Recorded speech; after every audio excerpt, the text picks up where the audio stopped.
Okay तो इसको start करते हैं, बिस्मिल्लाह करते हैं। हम बात कर रहे थे that how we will calculate the margin of safety. जो यहाँ पर सारी हमारी डिस्टर्बेंस क्रिएट हुई, उससे पहले अगर हम यहाँ पर लिखें, एनोटेशन ओपन करें, तो मार्जिन ऑफ सेफ्टी हमारे पास कैसे निकलता है? मार्जिन ऑफ सेफ्टी निकलता है total output less break even.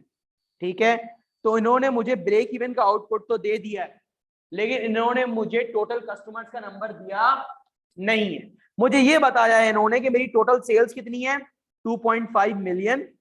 2.5 million का मतलब क्या होता है? 25 लाख। क्या होता है?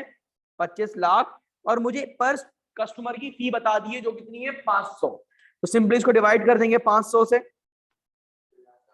तो मेरे पास निकला 5 5 25, तो 50000।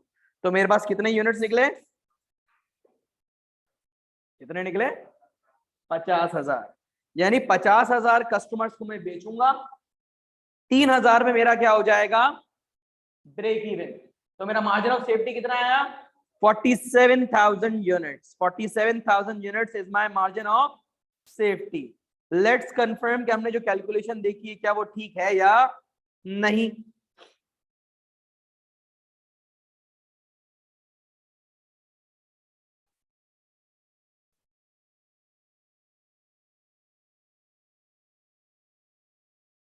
और हमने कैलकुलेशन में भंड मारा है। लेट्स सी वापस हमने गलती कहां पर करी है। हमने बात कर रहे थे 25 lakh divided by 500, 2 zeros cut गए, 5 5 25, तो 5,000 होता है। हमने 50,000 कहा, क्या है? 5,000 है, 50,000 नहीं। मुझे शक पहले हो रहा था, क्यों? क्योंकि सिर्फ उसने ब्रेक इवन दिखाया था 3,000 रुपए। तो इतना बड़ा डिफरेंस अगर किसी बिजनेस का आ रहा है, विच मीन बहुत ही सक्सेसफुल बिजनेस है। ठीक है, तो हमारे यूनिट्स कितने हैं? 5,000 सेल्स के अंदर है। ब्रेक इवन कितने यूनिट्स पे हो रहा है? 3,000 पे। तो मार्जिन ऑफ सेफ्टी मेरे कितने यूनिट्स हैं? 2,000 यूनिट्स मेरे मार्जिन ऑफ सेफ्टी में आ रहे हैं। Let's go back to the question, और हमसे दूसरा पार्ट क्या मांग रहा है देखते हैं।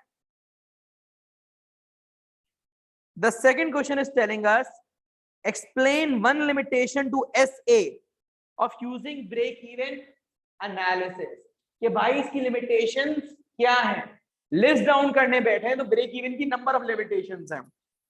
नंबर 1 जो मुझे सबसे ज्यादा हाईलाइट करती है और अच्छी लगती है बताने के लिए, that the analysis assumes that all the units will be sold, that all the units will be, कि हम जितना बनाएंगे सब, रियलिटी ऐसी नहीं है।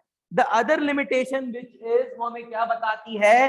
That cost and revenues will be constant, they will be constant, but reality is complete opposite।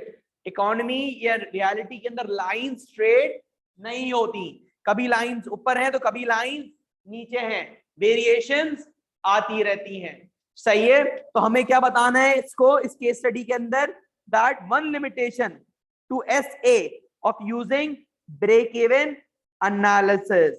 ठीक है, तो लिख लेते हैं द लिमिटेशन टू SA, लिख लो the limitation to SA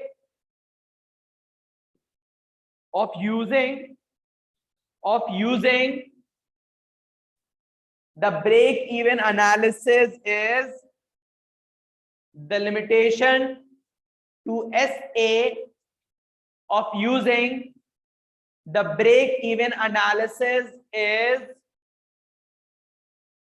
that the technique assumes that the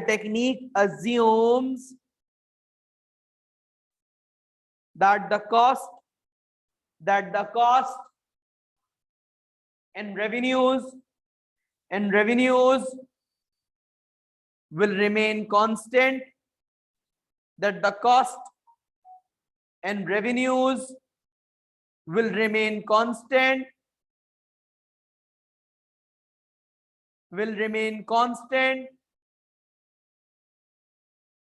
and there will be there will be no variations,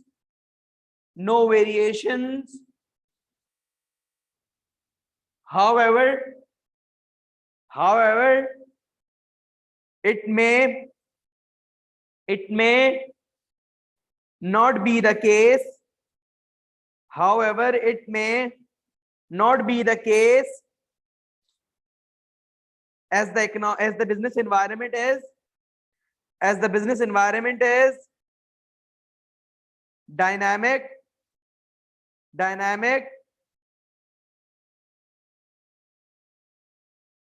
as the business environment is dynamic and the prices and costs may change with time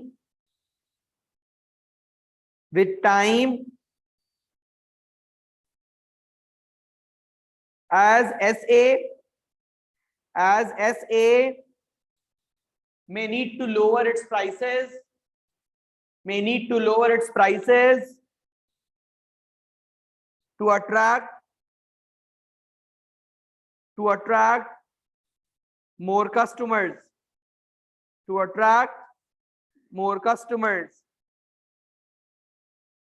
ठीक है। तो हमारा पास यहां पर ये वाला part complete होता है। अब हमारे पास है मई जून 1823 सवाल मांग रहा है मेरे से, calculate how many PACS of pencils, क्या मांग रहा है? पैक्स, कितने पैक्स बेचने हैं हमें, must sell to break even each month. देख लेते हैं डेटा हमारे पास क्या अवेलेबल है और कैलकुलेशंस क्या बोलती हैं हमें, जरा देखते हैं इसको सही तरीके से। She sells each pack of 5 pencils, यानी एक पैक में कितने पेंसिल्स हैं? 1 पैक 5 पेंसिल्स, और इनको पता है ये कितने का बेचता है एक पैक बेचता है $1 का। अच्छा, ये बोल रहे हैं कि हमारी कैपेसिटी 75,000 पेंसिल्स हैं, मंथली फिक्स कॉस्ट तो 8,500 है, जो हम यहाँ पर नोट डाउन कर लेते हैं। 8,500 is our fix cost. The first step on the way is that we need to calculate what? Contribution. We need to calculate what? Contribution. The formula for contribution is what? Selling price minus variable cost. Variable cost इन्होंने मुझे बताई है कि 100 pencils के ऊपर कितने लगते हैं? $3। 100 पेंसिल्स पे लगते हैं $3। तो अगर मुझे 100 पेंसिल्स पे लगते हैं $3, तो मैं दो तरीकों से कर सकता हूं, या तो मैं पर यूनिट निकालूं या मैं पर पैक निकाल लूं, या मैं एक पैक में कितने पेंसिल्स होते हैं, तो यहां पर लिखा मैंने 5 और यहां पर कर दिया मैंने x। जरा सॉल्व करके मुझे बताओ कि एक पैक की वेरिएबल कॉस्ट कितनी है। तो एक पैक की वेरिएबल कॉस्ट है 0.15। 0.15। Correct me if I am wrong, लग तो नहीं रहा, सही लग रहा है, सही है। तो वेरिएबल कॉस्ट कितनी है? 0.15। सेलिंग प्राइस कितनी है? 1। So if we deduct 1 and 0.15, we get what? 0.85. $0.85 is our contribution, is our fixed cost। कितना था मेरा? 8500। कितना था? 8500 को मैंने डिवाइड किया 0.85 से, तो जरा आंसर दो, कितने पैक्स हैं? 10,000 पैक्स है।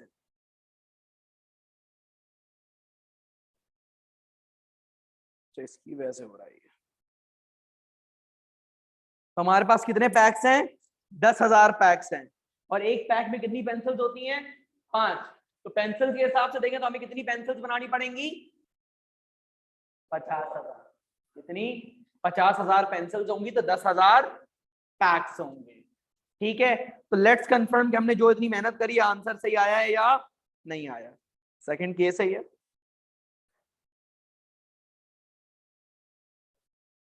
ये, रहा। तो यहां पर इन्होंने 10,000 पेंसिल्स लिखी है, लेकिन भाई ये 10,000 पैक्स, इनकी गलती। इन्होंने 10,000 जो पेंसिल्स यहाँ पर पेंसिल्स का यूनिट इस्तेमाल किया, ये गलत है, ये 10,000 पैक्स है। ठीक है, तो अल्लाह भला करे, आगे आते हैं, देखते हैं इसको। हाँ कॉपी कर लो आराम से। अब देखो ना, हमने क्या किया, हमने पता था कि $3 की, हमने क्या किया, $3 को 100 से डिवाइड करते तो 0.03 आ जाता। हमने डायरेक्ट उधर ही रेशो बना दिया और हमने direct variable cost per pack निकाल दी जो हमारे पास 0.15 आ रही थी। एक पैक हम बेचते थे $1 का, तो हमें पता चल गया कि मेरे पास कंट्रीब्यूशन पर पैक कितना आ रहा है, 0.85। 85,000 तो हमने जब 0.85 से डिवाइड किया तो मुझे पता चल गया कि मुझे कम से कम 10,000 पैक्स चाहिए। क्वेश्चन ऊपर है ना, क्वेश्चन पेंसिल्स 50,000 होंगी। तो सवाल पूछ रहा है how many PACS of pencils, हमें पैक्स में आंसर देना, यहाँ पर ये पेंसिल्स गलत लिखा। सही है? कौन है ऑनलाइन? कोई सवाल ऑनलाइन या सब सही है?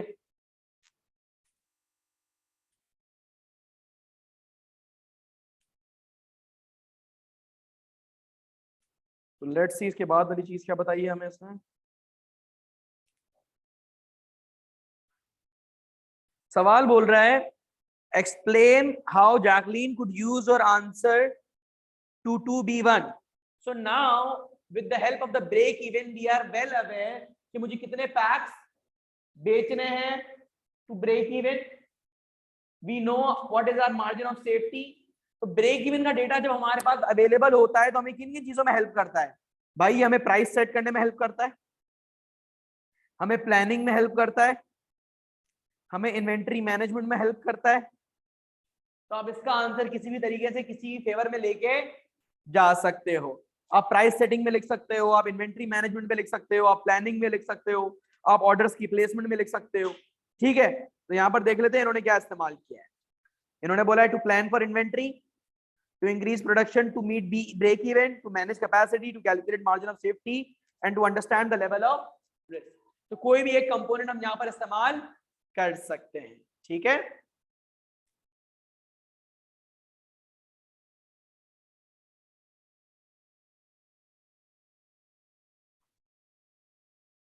okay,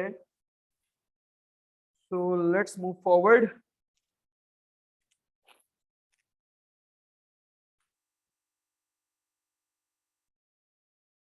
Nice question. अक्टूबर नवंबर 18-23 का सवाल, अक्टूबर नवंबर 18-23 का सवाल है। Using table 2 and other relevant information, using table 2 and using table 2 and any other relevant information, calculate the break even number of kilometers each month for vehicle Z. ये vehicle Z का data है और मुझे इसका break even निकालना है। देखो break even का पहला स्टेप क्या है, contribution, and then the next step is fixed cost divided by contribution. तो अगर मैं यहां पर देखूं आपके साथ तो मुझे इन्होंने वेरिएबल कॉस्ट दे दी है, ठीक, फिक्स्ड कॉस्ट दे दी है, break even number of kilometres हमें निकालने हैं। OT does not currently have the $30,000 needed, ये तो अलग डेटा है हमारे पास और इसका आंसर यहां से मिल रहा है हमें। OT uses a competitive pricing strategy charging customers 0.50 per kilometer traveled. तो ये क्या आ गई मेरी सेलिंग प्राइस। जब भी पूरा केस हमें देखना पड़ेगा, वो क्या आ गई मेरी selling price. So 0.50 is my selling price and 0.30 is my variable cost. So my contribution is what? 0.20. After 0.20, my fixed cost is what? 380. 380 divided by 0.20 is what? कितने किलोमीटर आंसर आ रहा है? 1900 kilometers is our break even. अगर vehicle Z 1900 kilometre चलेगी या चलेगा तो काम break even तक पहुंचेगा। We will be in a situation where we will neither be making a profit nor a loss. जरा देख लेते हैं हमारी कैलकुलेशन सही है या नहीं है। सही है, बिल्कुल 1900 किलोमीटर हमारा आंसर आ रहा है। अच्छा, अब देखो ये, अब देख रहे हो नंबर 1 एक मार्क किस पे दिया हुआ है? Fix cost upon contribution. खाली लिखने पे फॉर्मूला लिख दो, खुदा ना खासा कहीं कैलकुलेशन 19-20 होती है तो फॉर्मूला तुम्हें कम से कम 1 मार्क्स दिलवाएगा। फॉर्मूला जरूर लिखना, ठीक है, उसमें गलती मत करना। अच्छा, उसके पीछे वाला अगला पार्ट क्या मांग रहा है हमसे? Explain one reason why break even analysis might not be useful to OT when choosing the new vehicle। अब ये बोल रहा है कि जब मैं ब्रेक इवन एनालिसिस मुझे क्यों यूजफुल नहीं होगा, वही लिमिटेशन की बात है। तो लिमिटेशन हमने क्या बात करी, दैट वो अज्यूम करता है सब चीजें कांस्टेंट रहेंगी, जितना चलनी है उतना चलेगी। व्हीकल है, ब्रेकडाउन हो गई, खराब हो गया, इंटरेस्ट बढ़ गया, कॉस्ट रेज हो गई, मेंटेनेंस का इशू आ गया, तो ये सब चीजें अकाउंट फॉर नहीं कर रहा, ये सब चीजें अकाउंटेड नहीं है जो हमें अकाउंट करनी है, which is a big limitation. सही है। अब वही बात है, अदर फैक्टर्स जो आ सकते हैं वो हमने नहीं देखा। गाड़ी में कॉस्ट चेंज हो सकती है ना, हम गाड़ी बुक करवाते हैं कितने की हो गई बाद में, हमें क्या पता। सही है, वेरिएशन आ गई और अदर फैक्टर्स आ गए, तो ब्रेक इवन ये सारी चीजों को अकाउंट फॉर नहीं करता। तो इस वजह से ब्रेक इवन हमारे लिए यूजफुल शायद ना हो।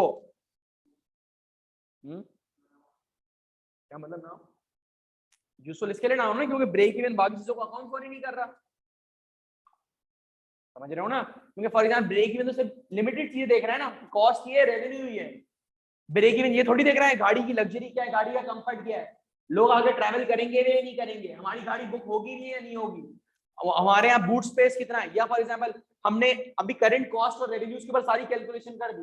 तुमने गाड़ी फोटेज बुक करवा दी, अभी 2 महीने बाद चेंज आ गया, अब तुमने जो कैलकुलेशन करी थी वो तो पुरानी पे करी थी ना, अब भरो 3 लाख रुपए 2 लाख रुपए एक्स्ट्रा। हाँ तो बस हुआ ना गेम, तो भरने पड़ेंगे, कुछ नहीं कर सकते तुम दो। तो बात सारी ये आ रही है कि ब्रेक इवन की लिमिटेशन फिर इस तरीके से आ जाती है, लेकिन फिर इसकी लिमिटेशन को जो हमें एक्सप्लेन करना है ना, we need to explain it according to the case में किया है। ठीक है, मैं जरा कोशिश कर रहा हूँ मुझे एक लॉन्ग आंसर मिले तो आके आपके साथ एक लॉन्ग आंसर भी करूँ। अच्छा ऑनलाइन वालों समझ में आ रहा है यहाँ तक?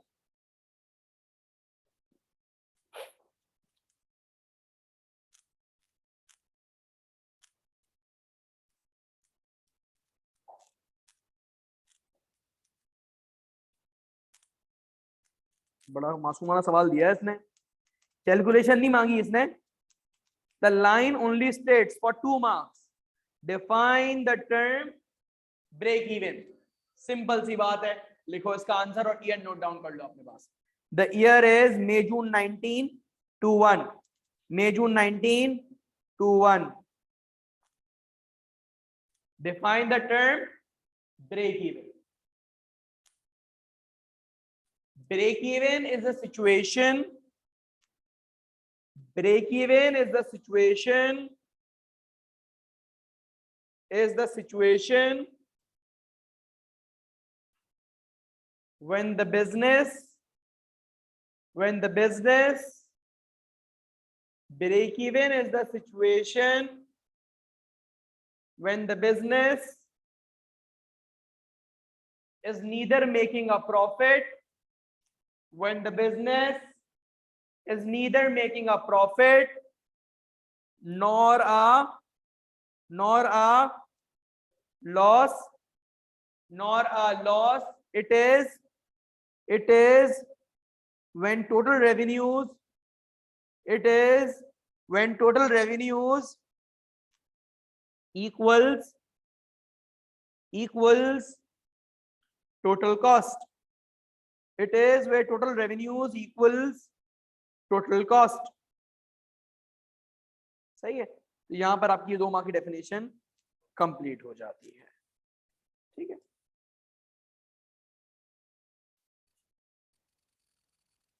ये बड़ा मजे का सवाल है, पुराना क्वेश्चन है, इसके लिए थोड़ा सा ट्रिकी है।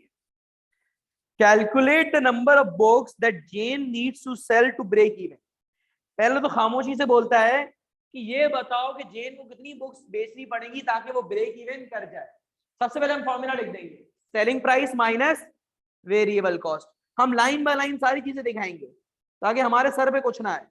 Selling price minus variable cost, so we know that selling price is what, $20, while the variable cost is $10, so we know that our contribution is 10। fixed cost कितनी है मेरी, 7,000, so 7,000 divided by 10 is what, 700 is what, 700 is our break even। यानी मैं 700 books बनाऊंगा तो मैं बेचूंगा तो मैं ब्रेक इवन करूंगा। अच्छा अब मजेदार सवाल, The question is asking us that what would be the profit if Jane were to sell 10,000 books.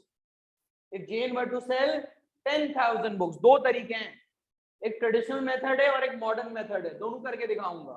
एक तो सिंपल तरीका क्या है कि आप टोटल रेवेन्यू में से टोटल कॉस्ट माइनस कर दो, वो बड़ा लेंदी तरीका है।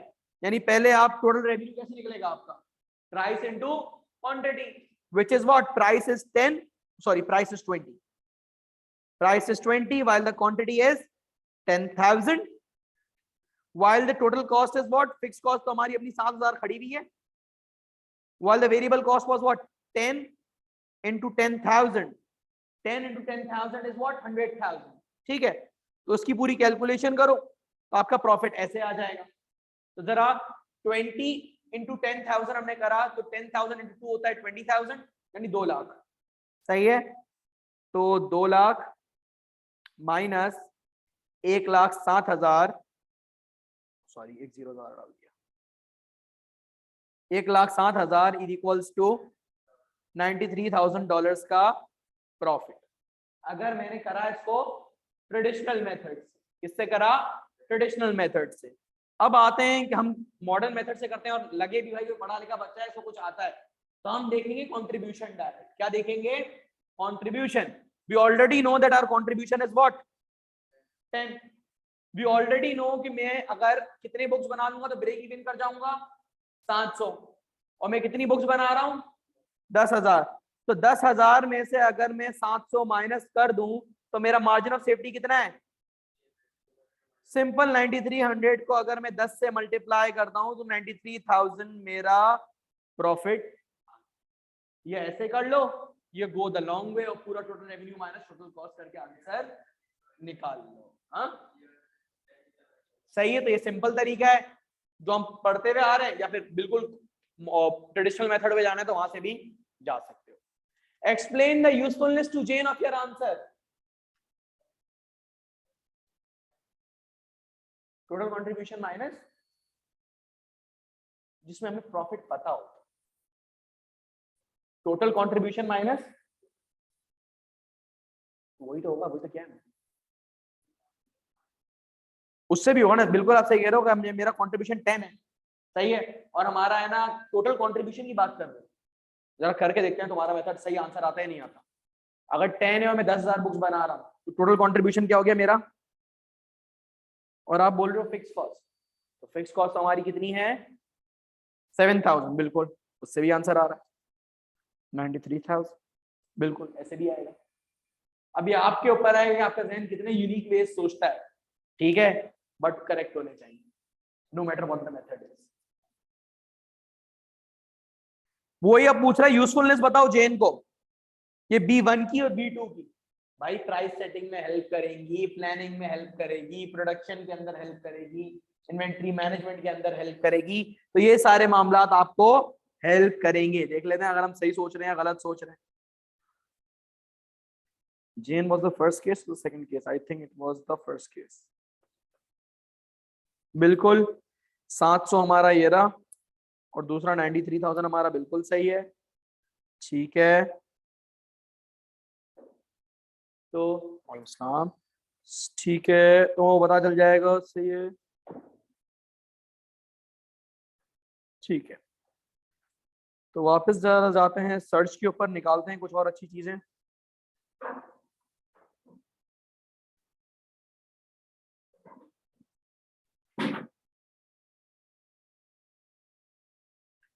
नाइस, एक और कैलकुलेशन का क्वेश्चन है, मजेदार क्वेश्चन है। पहले ये वाला बात भी पूछ ली है इसने, तो ये वाली डेफिनेशन भी लिख लेते हैं, फिर हम आते हैं नीचे। The year is May June 922, May June 922, and they are telling us what, calculate the margin, sorry calculate क्या बोल रहे हैं, explain the term margin of safety। लिखते हैं जरा इसका आंसर। मार्जिन ऑफ सेफ्टी, या इट इज, या मार्जिन ऑफ सेफ्टी से शुरू कर दो या इट इज द डिफरेंस से शुरू कर दो। It is the difference, it is the difference, it is the difference between, it is the difference between the total output It is the difference between the total output and the break even level of output and the break even level of output, full stop. It is the cushion. It is the cushion. Cushion. CUSHION.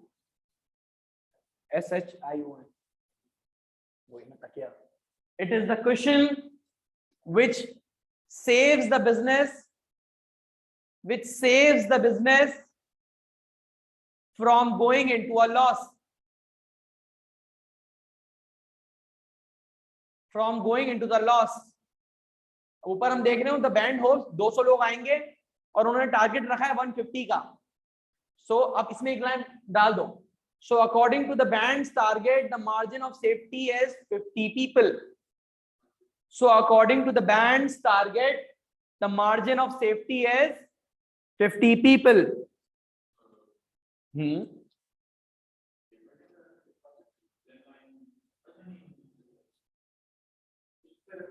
हाँ उधर से देख.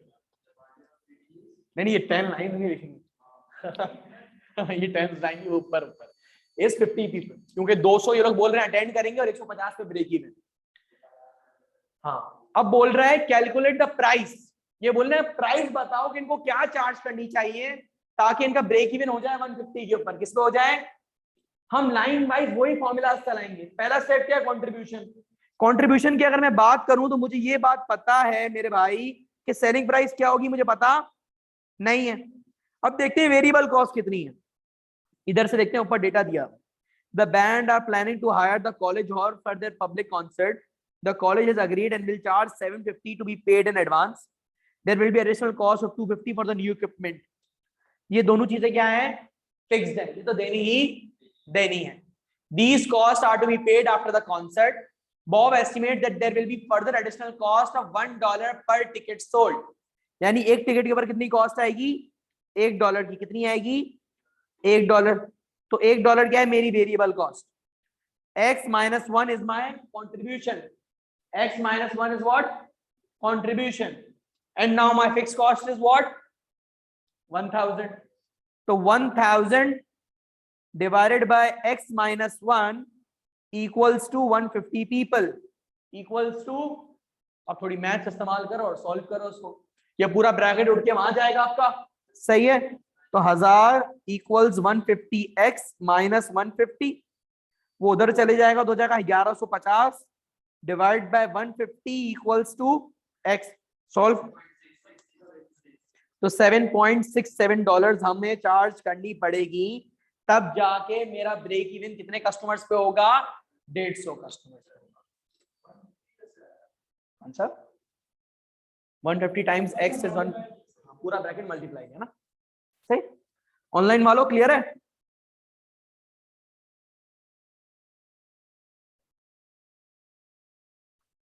Okay दिखा दूं वापस. ठीक है. सवाल पूछ रहा है यूजफुलनेस. तो भाई ब्रेक इवन की यूजफुलनेस और लिमिटेशंस वही घिसी-पिटी हैं जो हर जगह हम शुरू से लेकर एंड तक डिस्कस करते हुए आ रहे हैं. जरा और सवाल देखते हैं इसके.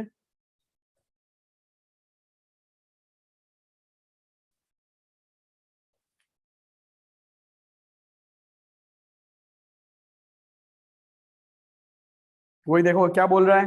Could be useful in pricing decision, planning.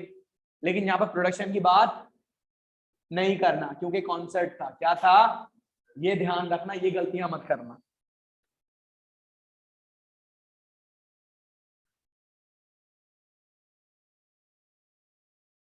ये भी अच्छा सवाल है. पुराना क्वेश्चन है. अक्टूबर नवंबर 11 है 2-1 है. अक्टूबर नवंबर 11 है 2-1 है. Calculate how many days NAC, which is an art gallery, needs to rent out the art galleries in order to break even. कितने दिन देनी पड़ेगी आर्ट गैलरी रेंट पे ब्रेक इवन करने के लिए? तो पहला स्टेप क्या है? कंट्रीब्यूशन. पहला स्टेप क्या है? कंट्रीब्यूशन. जरा डेटा देखते हैं क्या बोलता है हमें data. Okay so fix cost कितनी है? 8000. ओके, वेरिएबल कॉस्ट कितनी है 100 per day and they are charging what $500 which is the selling price. The first step is what? Selling price minus variable cost, which will lead to contribution, so 500 minus 100 equals to what? 400. The next step is what? Fixed cost divided by contribution. Fixed cost divided by contribution. The fixed cost is what? 8,000 divided by 400. The answer is what? 20 days. 20. We need to mention the unit. Specifically unit mention करना है. कभी कभार examiner गुस्से में होता है तो unit के मार्क उड़ा देता है. यूनिट मेंशन करना जरूरी है.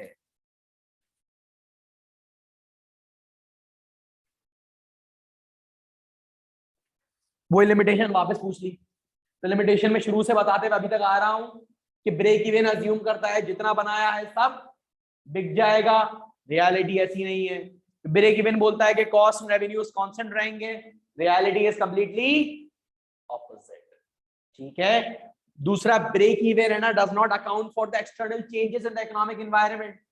Political changes, economic changes, other XYZ scenarios को अकाउंट फॉर नहीं करता. परफेक्ट. देखते हैं और क्या है. हमने अच्छे खासे सवाल अटेम्प्ट कर लिए हैं इसके.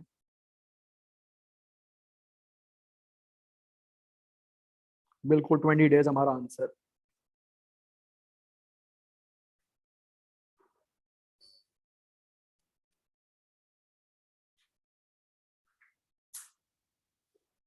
रेक्स सिनेमास पुराना सवाल है. ये है अक्टूबर नवंबर 11/22. अक्टूबर नवंबर 11/22. फिक्स कॉस्ट की डेफिनेशन जरा लिख लो अपने साथ. 3 मार्क की डेफिनेशन है हमारे पास फिक्स कॉस्ट की. लिखते हैं. Fix cost, it is the cost, it is the cost which remains constant. It is the cost which remains constant and does not vary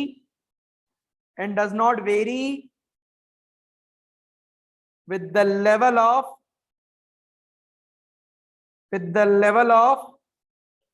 output. It is the cost which remains constant and does not vary with the level of output. Line 13 बोला तो जरा देख भी लेते हैं.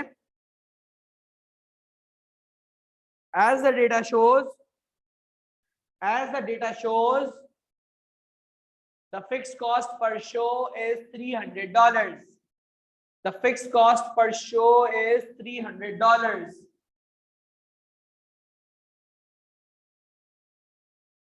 The fixed cost per show is $300. आगे बोल रहा है एग्जामिनर हमें, calculate the price that Ike would need to charge in order to break even at 150 people per extra film show. इसको break even कितने पे करना है? 150 पे. वही कैलकुलेशन चलाएंगे जो भी हमने थोड़ी देर पहले एक सवाल में देखी. सबसे पहले मुझे क्या निकालना है? Contribution. We need to calculate the contribution. So let's see क्या सिनेरियो है. Fixed cost is this, variable cost is this, and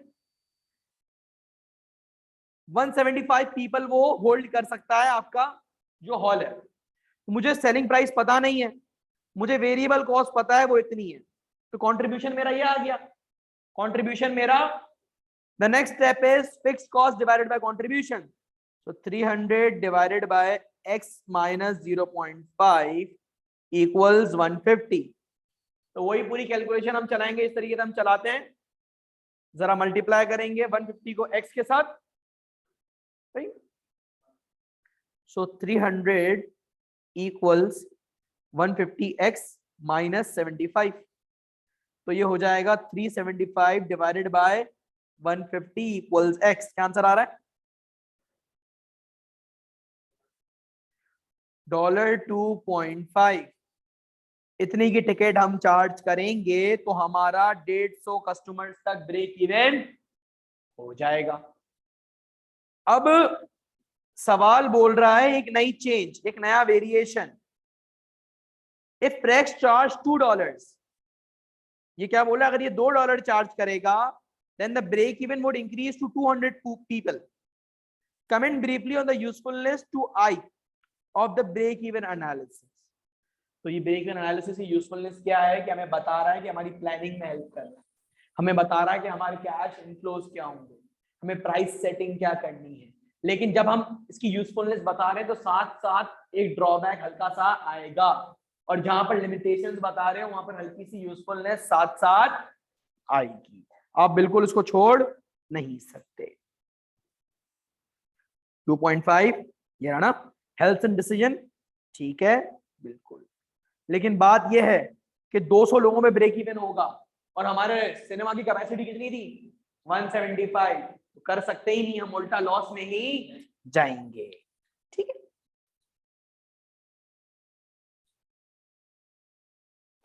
okay. एक और सवाल है,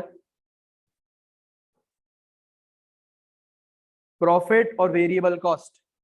ये सिंपल सी डेफिनेशन से बता देता हूं आपको।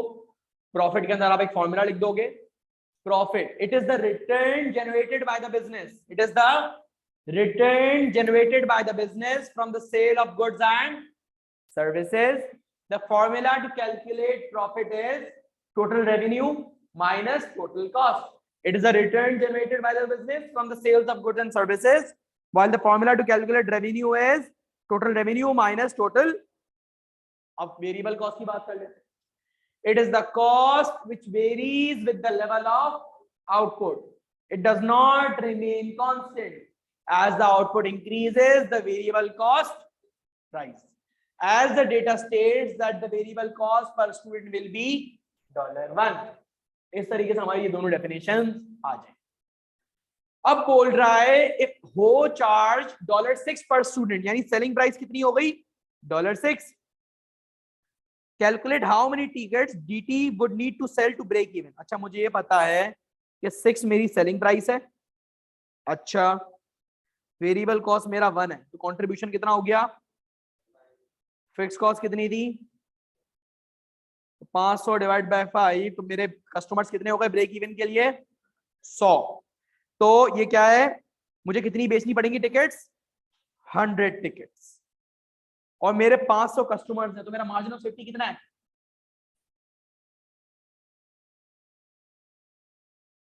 100 ब्रेक इवन है, 500 कस्टमर्स हैं, मार्जिन ऑफ सेफ्टी 400। क्या हो गया चाचा? If हो change the price to $3 per student, break even हो जाता है 250। वापस कमेंट ऑन द यूजफुलनेस वाली बात आ रही है, वही पीछे वाले सवाल की तरह लिमिटेड है। ठीक है, हाँ कौन सा करंट आउटपुट, करंट आउटपुट का गेन ही नहीं है ना, ये तो वो है सर्विस है, टिकट्स बेच रहा है, सिनेमा है ना, टिकट्स बेच रहा है। और 200 लोग आ सकते हैं, कितने लोग आ सकते हैं 200 लोग आ सकते हैं, और अगर ये प्राइस रिड्यूस कर देगा 3, तो ब्रेक इवन होगा 250 पे, वो प्रैक्टिकल नहीं है। करेंटली जो 6 पे हमारा ब्रेक इवन हो रहा है 100 पे, जो प्रैक्टिकली हमें समझ में आ भी रहा है। ठीक है,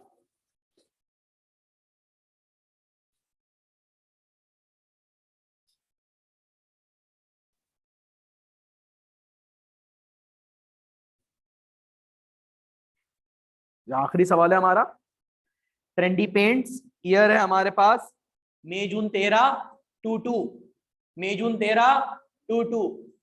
TP sells its paint at an average price of $10, selling price आ गई। Using table 1, calculate the break even level of production per year for TP's proposed new production system। ये ध्यान रखना, proposed new का पूछा है, पता चला एग्जिस्टिंग की कैलकुलेशन ना कर दी हो। ठीक है, तो जरा इसको देखते हैं।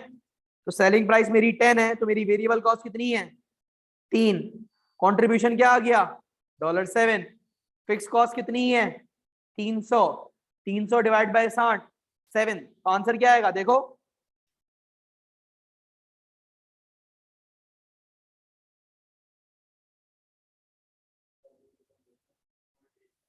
42.85। अच्छा 42.85 है, उसको फिर राउंड ऑफ करके 43 भी कर देंगे हम, ठीक है। The annual break even level for the existing production system is 40 million. क्या है इसका, नए सिस्टम पे हमारा ब्रेक इवन ऊपर जा रहा है 3 मिलियन लीटर से, सही। Comment on the change in break even if TP introduces the new production system, उसके ऊपर कमेंट करना है, कमेंट करके बताना है कि हम नए सिस्टम पे जाते हैं तो हमारी फिक्स कॉस्ट भी बढ़ रही है, हमारा break even number of customers, sorry break even number of litres बढ़ रहा है, लेकिन हमारी वेरिएबल कॉस्ट कम है। पहले 5 थी और अब कितनी हो रही है, 3 हो रही है। तो जब 3 हो रही है तो हो सकता है कि जो हमारी पुराना एग्जिस्टिंग सिस्टम था उसके अंदर हम प्राइस क्या कर रहे हो, ज्यादा चार्ज कर रहे हैं। क्या कर रहे हैं, ज्यादा चार्ज कर रहे हैं, या उसकी फिक्स कॉस्ट 100 मिलियन से कम है, जो हमें नजर आ रही है। लेट्स सी इन्होंने क्या असम्पशंस ली है पीछे।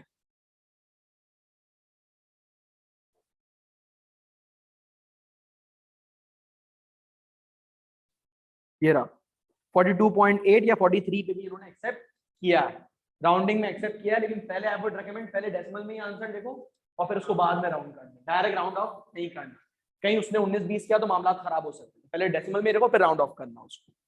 और इन्होंने क्या बोला है, इन्होंने कमेंट किस तरह अलाउ किया है, ब्रेक इवन हायर है, पहले कम पे हो रहा था ज्यादा पे हो रहा है, मार्जिन ऑफ सेफ्टी कम हो रहा है, वेरिएबल कॉस्ट कम है और फिक्स कॉस्ट उसकी छोटी है, हमारी ज्यादा है, अभी की ज्यादा है। ये सब चीजों पे कमेंट करना है, बताना है, इस तरीके से हमारा पूरा आंसर हो जाएगा।